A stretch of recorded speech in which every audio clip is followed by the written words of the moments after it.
ఆ రోజు వివేకానంద రెడ్డి గారు చనిపోయిన రోజు ఇక్కడే బాడీ ఉండింది. ఈ నుంచి సమాధి దగ్గర తీసుకెళ్లారు.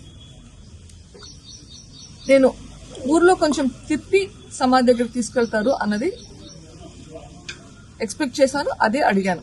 అప్పుడు మా అన్నగారు అన్నారు, లేదు ఎక్కువ తీసుకెళ్తే ప్రజలు ఎక్కువ మంది ఉండరు, చాలా పల్చగా ఉంటే చూడడానికి బాగుండదు, will take the shortest route possible. Come on, ఆ ఇన్సిడెంట్ కి మొన్న జరిగిన ఇన్సిడెంట్ కి చూడ డిఫరెన్స్. మొన్న యువకు దెబ్బలు తగిలాయని చెప్పి ఊరేగింపు, ఆ రోజు మర్డర్ జరిగితే ద షార్టెస్ట్ పాసిబుల్ డిస్టెన్స్. వచ్చే వాళ్ళని కూడా రానికుండా ట్రై చేశారు, అట్లీస్ట్ ఆ సిచ్యుయేషన్ క్రియేట్ చేశారు.